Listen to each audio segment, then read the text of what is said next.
Everyone, কিতা অবস্থা আসনি সব বালা। তো আমরা খুব চিল নিয়ে যাইলাম এমন একটা জায়গাটা রিসেন্টলি ভাইরাল হয়েছে। এটা হইল কি সিকরাইন, মৌলভীবাজারের সিকরাইন খেজুর বাগান। সো আমি খুব সকালে আমি এবং আমার শুভ্রমা বার হয়েছি, মৌলভীবাজার আইছি। মৌলভীবাজার আবাদে আমরা জিম বাইরে কল দিলাম, বললাম ভাই এমন একটা জায়গা যেতাম, এটা তো একটা মানে একটা চিল নিয়ে যেতাম, একটা ফিলের দরকার, এত মর্নিং টাইম। সো ভাই কইলা সমস্যা নাই, তুমি আও, তুমি অবাক লাগিয়ে দিবা তোমার সামনে আমি কিতা আনলাম। ভাই যেমনে গেছি বাইরে দেখি ডাইরেক্ট রয়্যাল এনফিল্ড আমার সামনে। এত বেশি মানে আনন্দ লাগে আর এত বেশি চিল্লিয়ে যাইলাম খুব পুরে। এখন বাজে সকাল প্রায় 5টা, দেখতে পারো আপনারা। আর খুব বেশি আনন্দ, আর আপনারা ফুল ব্লগটা দেখতে পারবা, তো দেখলেই বুঝতে পারবো।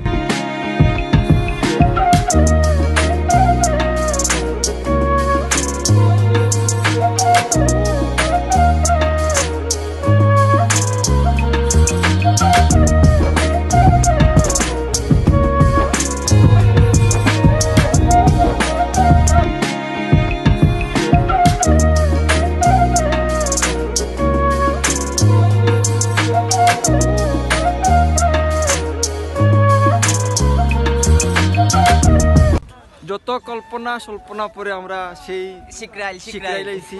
আর বর্তমানে এই যে রস ডালাওয়ার ভাই রস খাইলে থ্যাংক ইউ ব্রো। না দাও একবার গড়িয়া দাও। এই যে রস একটা দিঘি আছে, একটাই।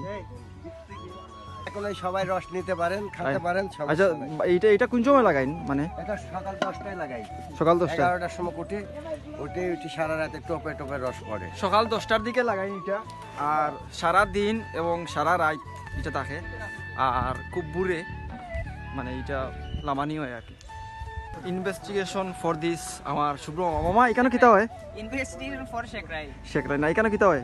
মামা এখানে মনে হয় সম্ভবত আমার ক্ষুদ্র জ্ঞানে ধরে এখানে যে তোমার মনে হয় খেজুরের রসটা মনে হয় এখানে আগুন দিয়ে জ্বালানি হয়, মানে জ্বালানি হয়, এখানে আগুন দিয়ে জ্বালানি হয়। আলোকিত করি আমরা এটা। এই সাগর রস আগুন দিয়ে জ্বালানি হয়, জ্বালানি রস না, রস আগুন দিয়ে জ্বালানি হয়। কিচ্ছু করার নাই, ইনো আমরা কিছু মিস্টেক হইতে পারে। আমার কথা হইল গিয়া রস খাইলে খাই, না খাইলে না খাই, কিন্তু একবার লাগি এই শিখরাই আইবা, ঠিক আছে? একবার লাগি আইবা,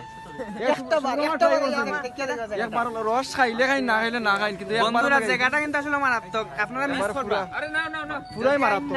বর্তমানে আমরা সাগরে ট্রাই করে।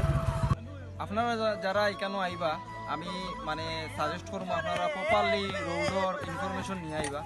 যেহেতু আমরা জিম্বাইয়ের গাড়িতে আসলাম, রয়্যাল এনফিল্ড আমি এনজয় করিয়ে আইছি, নিয়ে আইছি যেটার হয়, যার কারণে আমি যতটা বাজার যতটা রাস্তা আমি মানে